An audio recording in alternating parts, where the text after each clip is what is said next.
video will cover section 2.6 part C. We're starting with horizontal asymptotes, and we have 3 cases. So remember that a rational function is made out of 2 polynomials. And so the expression you see here on the denominator, it is a polynomial. And could you guys tell me what's the degree of that polynomial? The highest exponent? N. So this is degree N. And then we have the polynomial on the bottom. What is the degree of that? Okay. So the 3 cases are going to be based on that, on the degrees of M, of the numerator and denominator, which will be referred to as M and M, just to generalize them, but we know there just have to be positive numbers, right? Actually, non-negative integers. So the first case will be if the degree of the numerator is less than. And so to those, I refer to those functions as bottom heavy.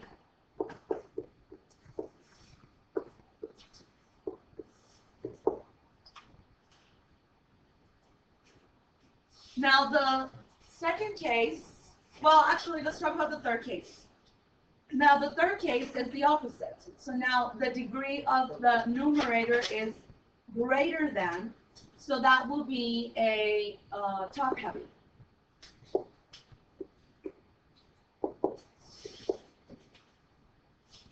All right, and then the one in the middle, it just says that the 2 degrees, the exponents are equal. So I call those same degree.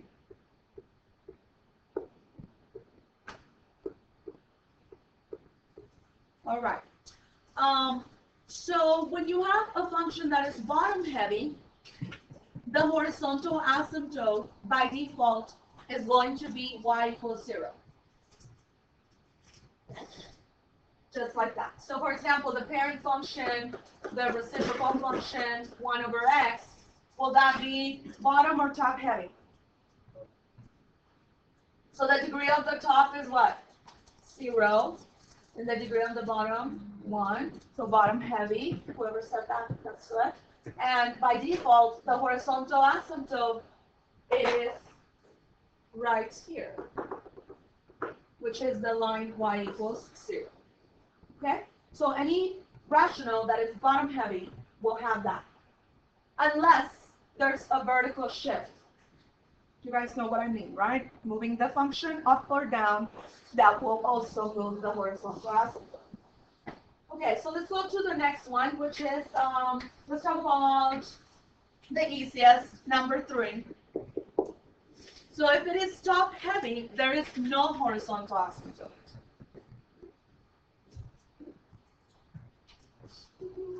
And if we have same degree, we're going to take the ratio of the leading coefficients. So, ratio of the, write this down please, leading coefficients.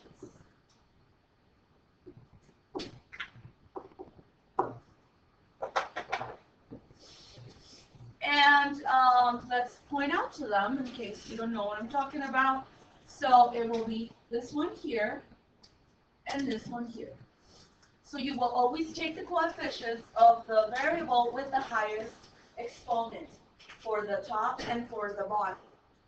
Okay, so let's find the horizontal asymptotes for these 3 functions here. We do have the graphs so that you could get an idea of how they will look like. So for example, the first one is the top heavy, bottom heavy. What do we have? Okay, so bottom heavy. And for that, by default, the horizontal asymptote should be, and is it x equals or y equals? Horizontal is y equals. Y to horizon, right? Y equals 0. Okay, next one, we have same degree. Because the degree on the top is 2, bottom is 2. And so the leading coefficients are 4 and 2. And of course, if we can, we simplify. So it will be y equals 2. You can see it here. Oh, and the first one, actually, you can see it here, and it is being crossed, notice, but that's okay, because horizontal asymptotes may or may not be crossed. It's being crossed here. That's fine. This one is not being crossed.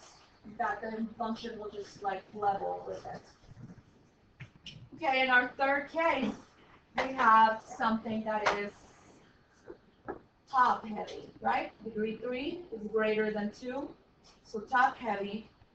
And for those, we have no horizontal asymptote. Okay. Any question with those three? So those three cases, and even for calculus, are very important to remember. Please don't ever forget them if you're going to do calculus, which I hope you all do, except for you guys graduating. But you will.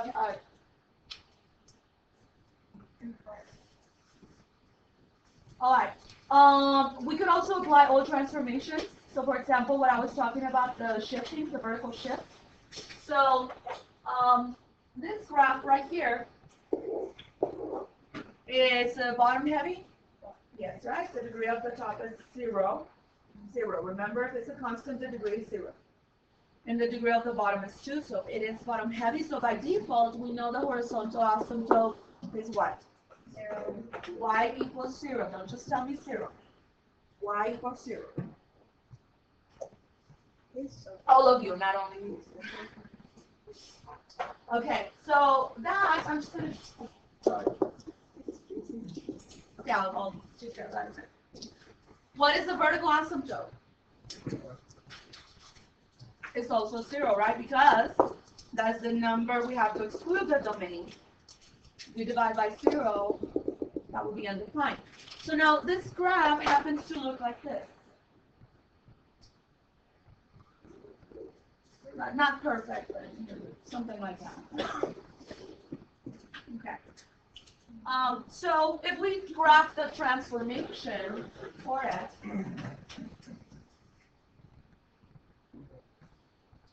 so will that plus 1 move the graph? We know it's a vertical shift, right? Up or down? Up.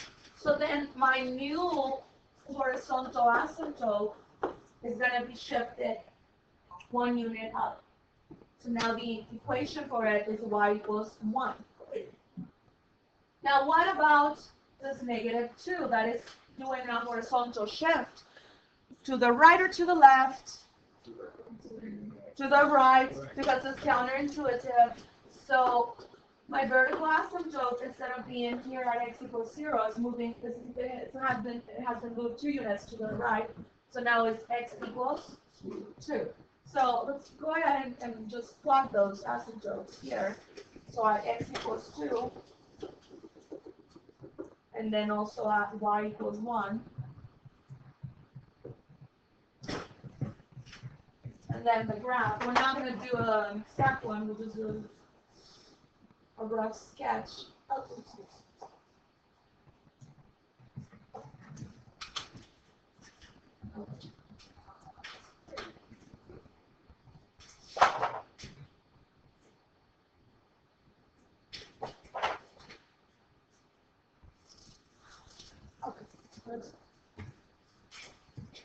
Yeah, so are we okay with those shifting? Okay, now symmetry could also be applied to this one. For example, the parent function rationals, or the reciprocal ones, it is, if we do the test for symmetry by replacing x with -x, you will get 1 over -x, right? So is this the same as the original? No. But is this the same as the opposite of this? Yes. It is, right? It's the same as that, but with a negative in front of it. So because of that, we say the function is odd and therefore symmetric with respect to what? If it's odd, we say symmetric with respect to the origin, yes. Never the x-axis. I know you did. Okay, but, and the other one, if we do the test, f of negative x, we will get 1 over negative x, and then we square it, so that would be 1 over x squared. And so, is that the exact same thing as the original? Is this true? Yes.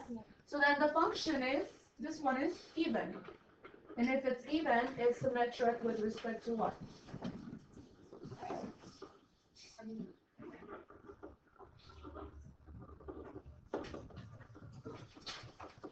Okay, so y-axis. Okay. All right. So, oh, and it was actually written here. You guys were cheating. Okay. So let's finish this quickly. So here are the steps listed to graph a rational function. And so, first, you determine the symmetry. Because sometimes you may have a function that could have, let's say, 2 vertical asymptotes. We have seen that, right? And sometimes you could have something going like this, and then like that. Would you guys say that is symmetric with respect to the origin or to the y-axis? The y-axis. No, to the origin. To the origin. To the origin, just like the cubic one. But sometimes you could have something. It looks like modern art.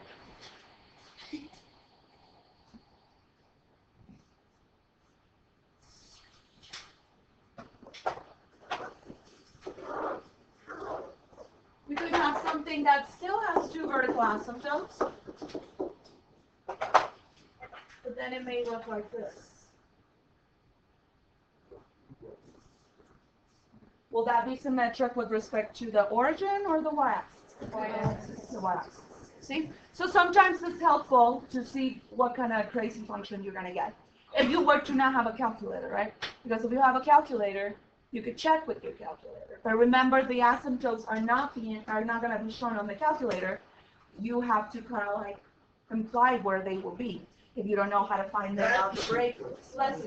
Okay, so that's what checking for symmetry will be good for. Let me turn down these. If we move to number 2, it says.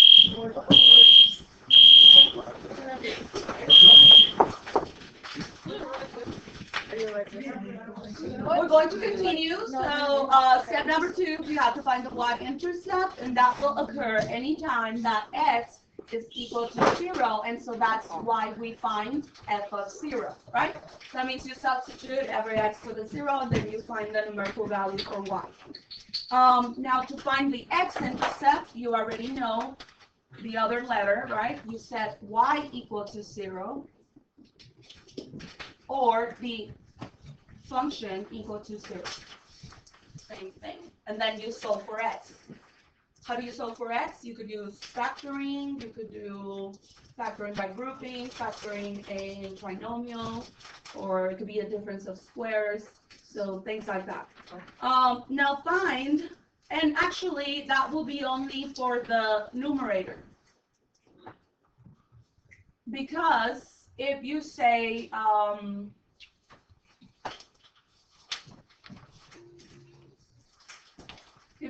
this function equal it to 0, so we have the polynomial on the top, is the numerator, polynomial on the bottom is the denominator, right? So what will be the first step you will do? This is dividing here, right? So if we take it across, it will be 0 times q of x, the denominator, and that equals p of x. And so what is 0 times q of x? It will just be 0.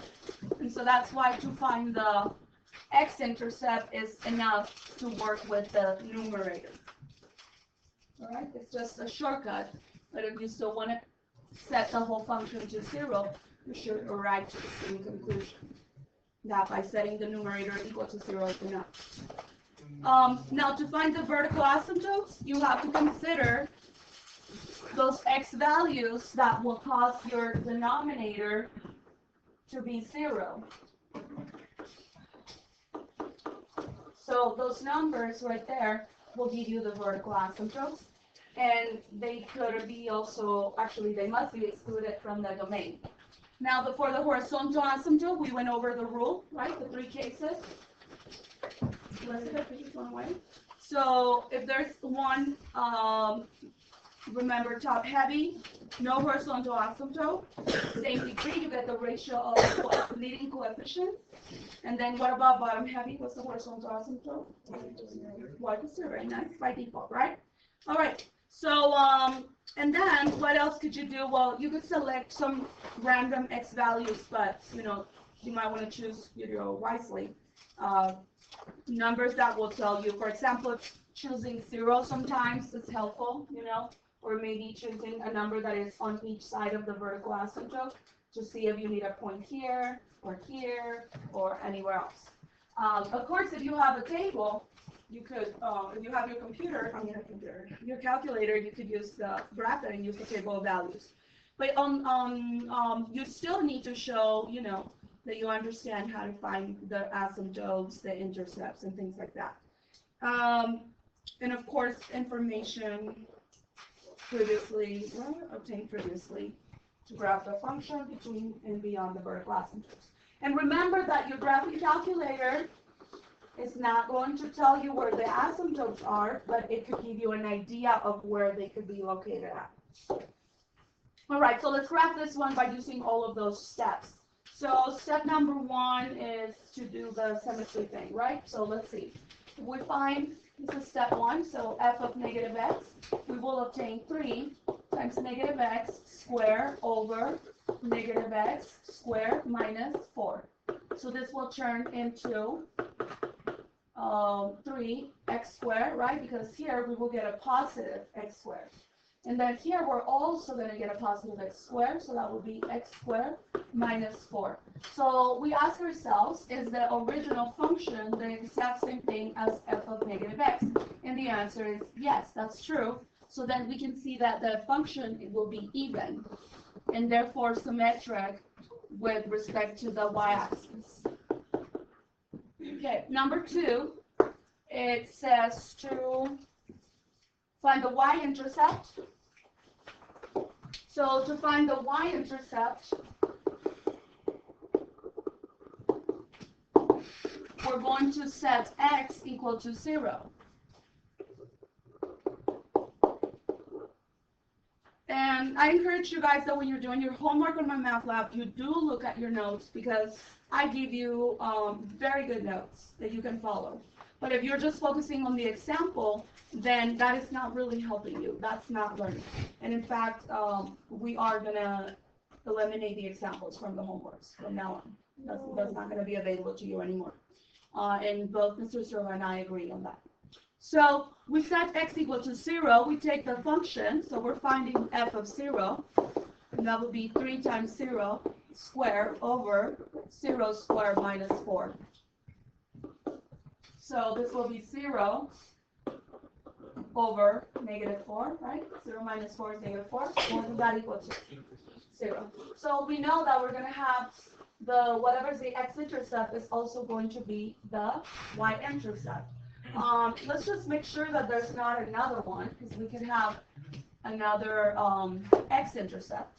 So to find the x-intercept, we set the y value equal to 0. Or we could say, if I do that with the whole function, say f of x equals 0, I will have here 3x squared over x squared minus 4. So remember, the first step I told you will do will be to get this denominator out of here, so it will be multiplying times the 0.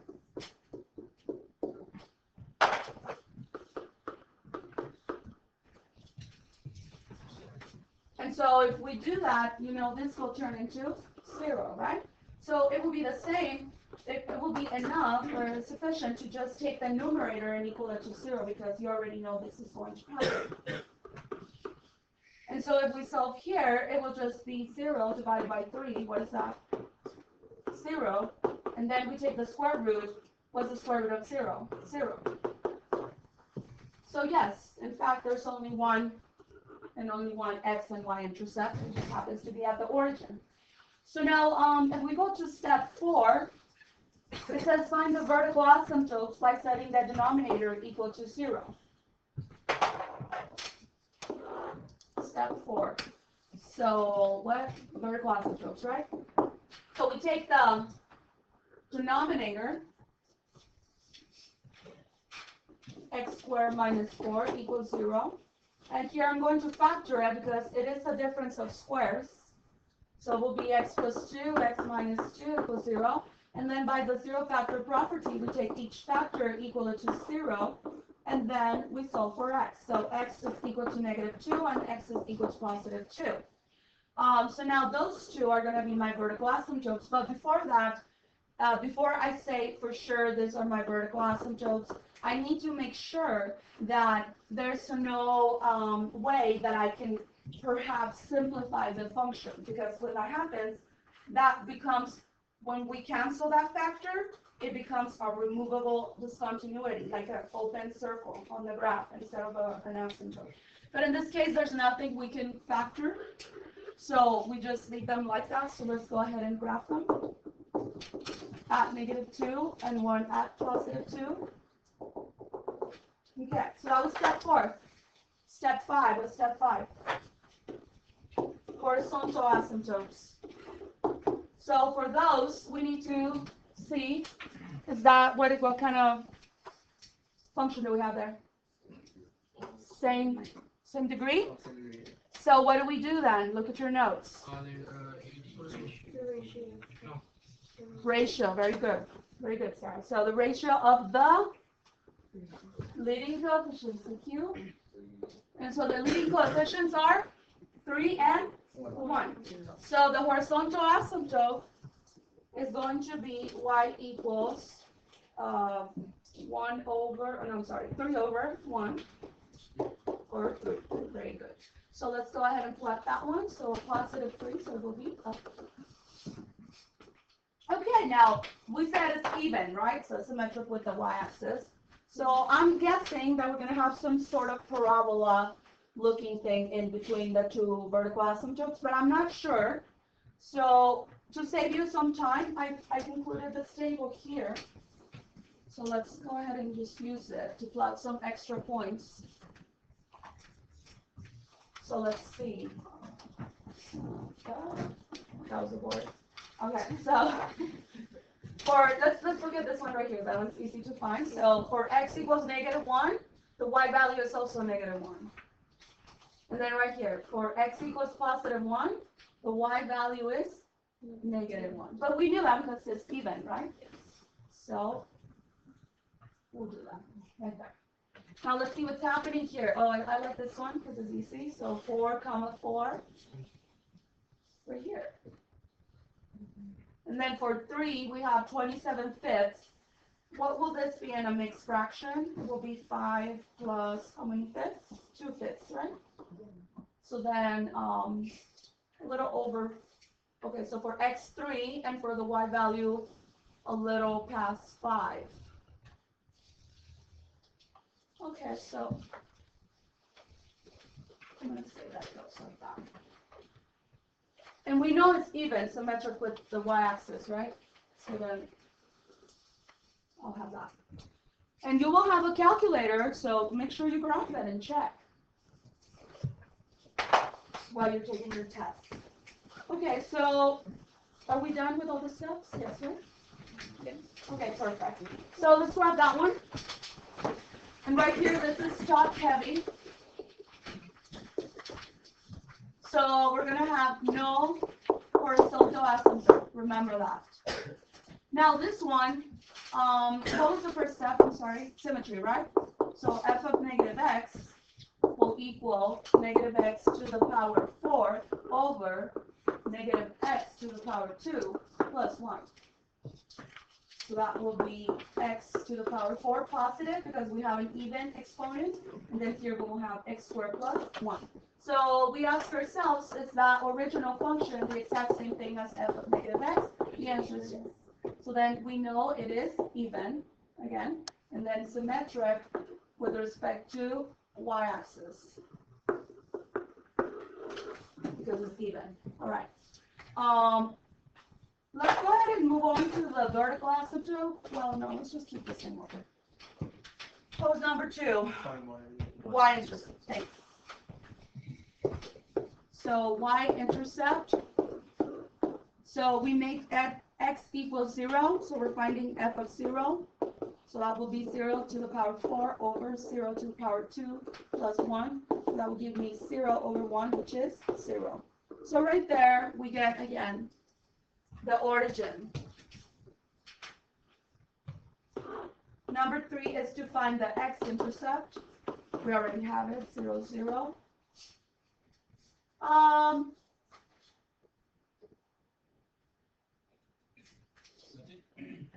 And just to check, if we take the numerator and equal it to 0, because that's a shortcut, right?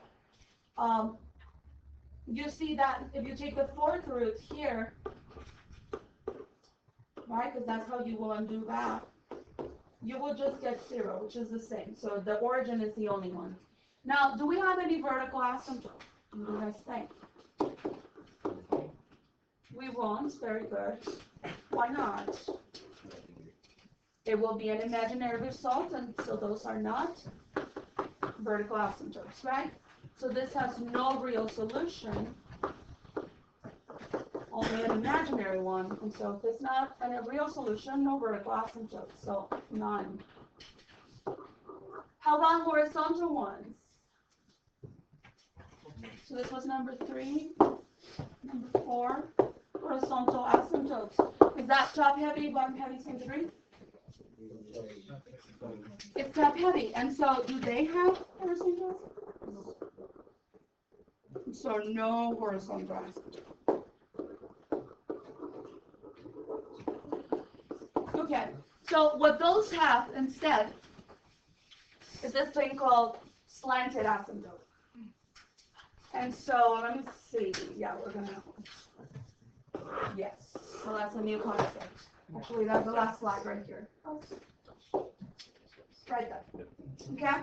So let's go over this one, and then we'll go back to the other one. So what you do here is you divide. So you could either do a synthetic division, or what's the condition for synthetic division? The divisor needs to be of degree of 1. and the leading coefficient must be 1 as well. So could we do synthetic here? Yes, we could. So let's do that. So it will be, what number should I put in the box? Positive 1. And our coefficients for x squared is 1. Do we have an x? No, so we have to put a 0. We must. And then the constant is a 1. So then if we divide, it will be 1. 1 times 1 is 1. 0 plus 1 is 1. 1 times 1 is 1. 1 plus 1 is 2. So then we started here with x squared, correct? So this is x. This is my number. And then this is my remainder. So then this expression turns into this. X plus 1, that's the quotient, right?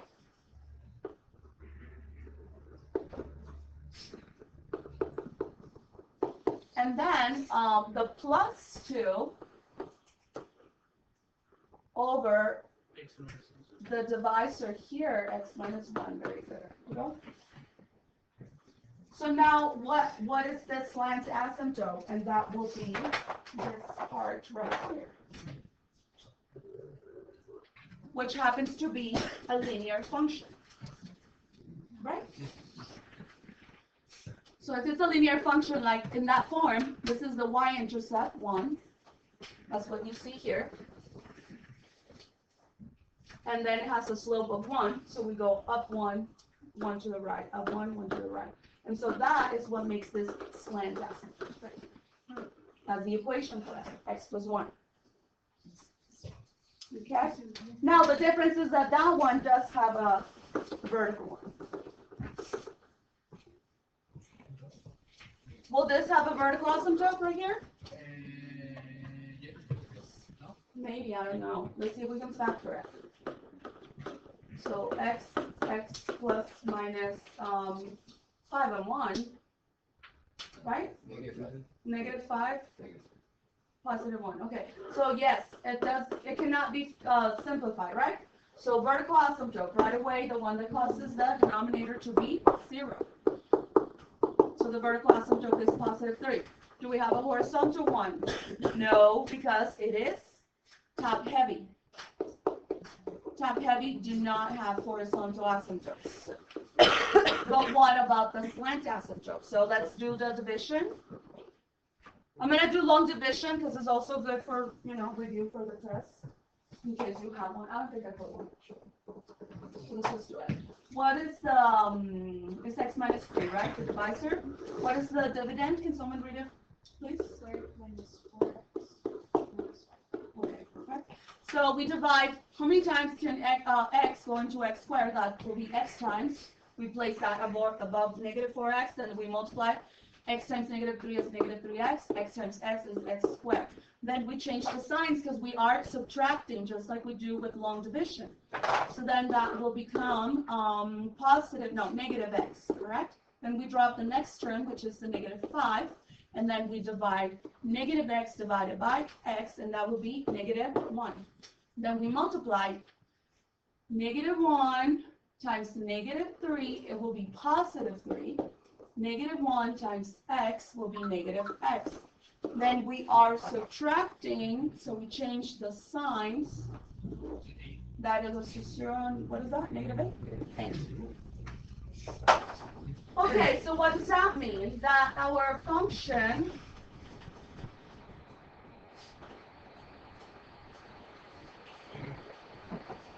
is going to be written as x minus 1, and then minus, because the remainder is negative 8, over the divisor, x minus 3. So then our slant asymptote will come from here.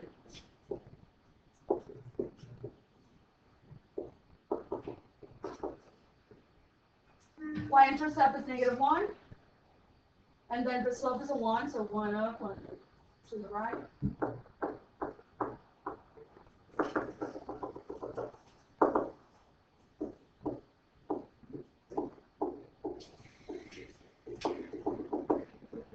Okay. Will we have an x-intercept? What do you guys think? Absolutely, because we can let, the shortcut is to take the denominator equal to 0.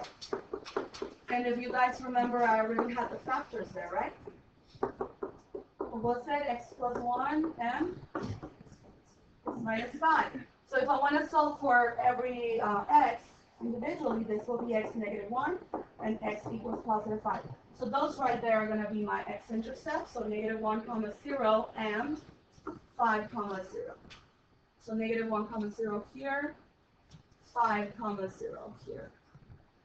Are we going to have a y-intercept? Well, let's see. What should I do for a y-intercept? Find f of 0.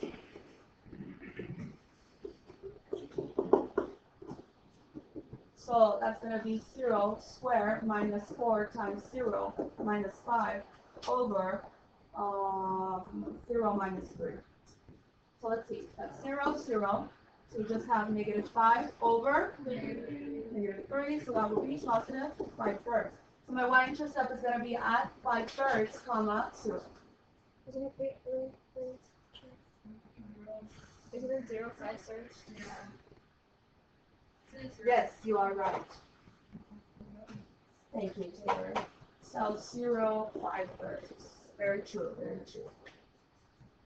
Okay, so 5/3 will be almost 2, correct? A little below 2. Okay. Now, do we know how the graph will look like without a calculator? Well, we could select more points, but I really don't want to do that. So, graph it with the calculator, please. Someone. So so here we have the graph of that exercise, just the equation. I'm going to move it a little bit so you can see. And as I was talking about, the asymptotes will not be shown here, but we knew that the vertical was what?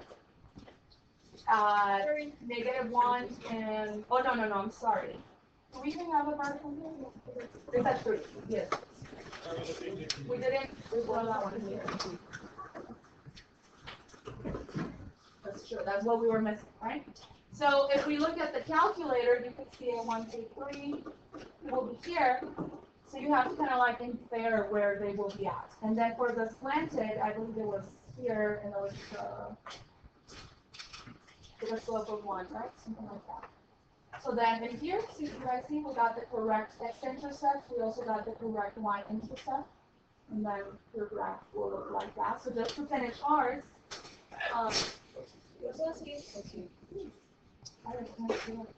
okay.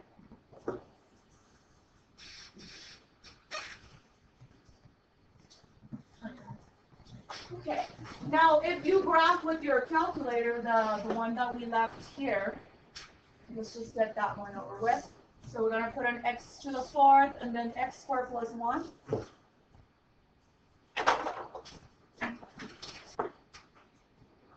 Okay, so if we grab that from problem 7, if we go to the calculator, you guys can see that it will look like a parabola, right? That's almost like a parabola. Now, do you guys remember how we took the x-intercepts by finding, setting the numerator equal to 0? And then we found we had to take the 4th root, correct? Yes.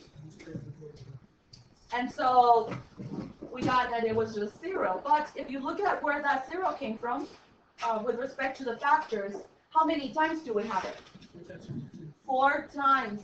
And so that is even multiplicity of that 0. And so what's happening? And what's happening is that the 0 is repeating 4 times. And that is why it's touching the x-axis and then bouncing back. And you guys see how it kind of gets flat? It looks flat here. It's because of how many times it was repeated. 4 times.